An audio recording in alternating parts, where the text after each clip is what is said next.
To watch Taylor Swift command a stadium show today is to watch a level of endurance that seems almost mechanical in its precision. The common narrative suggests that pop icons simply drift into these positions through a mixture of luck and effortless natural ability. But look back to when she was 12 years old, and you won't find a finished prodigy. You find a child with a casual interest in music. This raises the question of the specific psychological trigger required to shift a kid's hobby into a singular, intense devotion that rewrites their entire trajectory. The turning point began with a 12-string guitar. These instruments double up on every wire, requiring immense grip strength. When Taylor expressed interest, her teacher told her she would never handle it, claiming her fingers were physically too weak for that tension.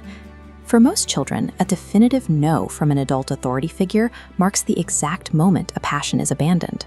In this case, the underestimation did not lead to discouragement. It acted as an inciting incident for one of the most powerful human motivators: pure spite.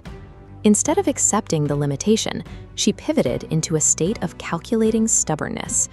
The very next day, she went to a music shop and singled out the exact 12-string model she had been told to avoid. Acquiring that guitar for Christmas officially shifted her relationship with the instrument. It was no longer about learning a song. It was a targeted mission to prove her teacher wrong. She began a self-imposed regimen, practicing for 4 hours every single day. A 4-hour daily commitment moves well past a hobbyist interest. It is the systematic dismantling of a teacher's assessment of her limitations. Pressing down on 12 thick metal wires for hours on end is a brutal physical task for a 12-year-old's hands. Eventually, the physical toll became visceral.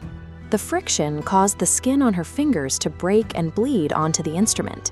When her mother, Andrea, saw the injuries, she didn't tell her daughter to stop. She recognized that the drive behind the playing had become unstoppable. Andrea intervened by wrapping the bleeding fingers in medical tape, allowing the practice to continue. Taylor took her bandaged hands and immediately resumed striking the strings. That crucible, practicing through the pain and the bandages, became her baseline. She conditioned herself to perform regardless of the physical cost.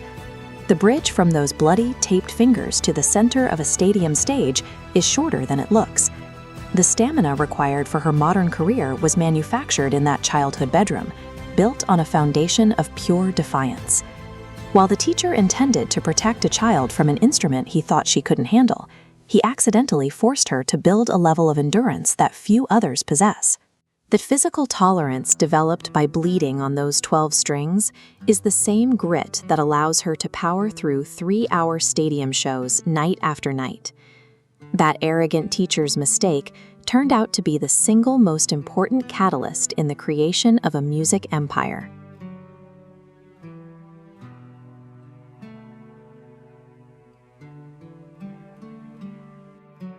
If you like the story and you're a fan of Taylor Swift, feel free to visit Rock Band Tees Pakistan's shop on Daraz and check out the t-shirt at 50% off.